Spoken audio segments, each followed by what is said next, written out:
I love medicine. I love taking care of people, and I hate to see people ill.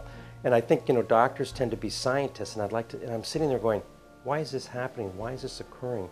What can we do about it? Unless you go in and physically remove those plants from the system and put them somewhere else, they decay where they are. The water has to have a certain right condition, but what I've seen as a doctor is several things, both related to the respiratory tract, to the GI tract, and to the nervous system. The deposit for all the nutrients is in the bottom of the seafloor. How many times will it be recycled from a red algae to a green algae to a dinoflagellate to a diatom? How it manifests itself, they get a runny nose, itchy eyes, a non-productive cough, shortness of breath.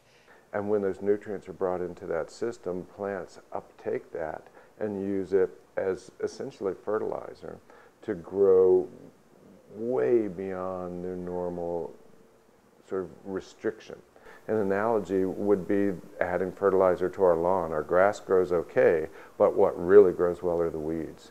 These people come in and they're ill. I mean, they don't know what it is. They say, I don't know if I have a pneumonia or not. And you got to remember, this is very aerosolized. So when the waves are breaking, these are just thrown into the air. And so it's very easy to inhale them. The big stuff that grows on the bottom that you can see that's attached becomes red drift algae. Then there is a bunch of little stuff that's microscopic that you can't see that becomes things like red tide and trichodesmium and a whole variety of algal blooms. On a rough day where there's a lot of wind, it can go right across the island. So you can get people staying inland getting sick. And they'll come in, they'll go, yeah, I don't know what it is, but it's the same thing. So you don't have to be at the beach. And as they're decaying, they're using up all the oxygen. So this mat of red drift algae drifts over this community of organisms that are slow moving, so they can't scurry out of the way. And it sits there for hours to days, and there's no oxygen in the water. And it just wipes through a swath, sort of a carpet of path of destruction to creatures that live along the bottom. The next thing you see is shellfish can eat red tide. It can eat the little K. brevis, which is a little unicellular organism. And shellfish, those are like clams and oysters and mussels and scallops.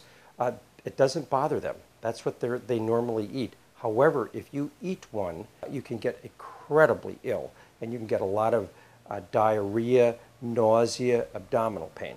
You also can get a rash in your skin from this too. You get very, very itchy.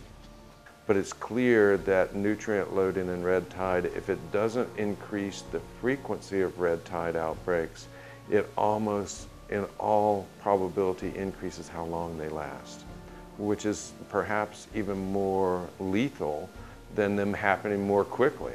You can't take these things lightly. That could happen to any one of us if we swam near it or in it.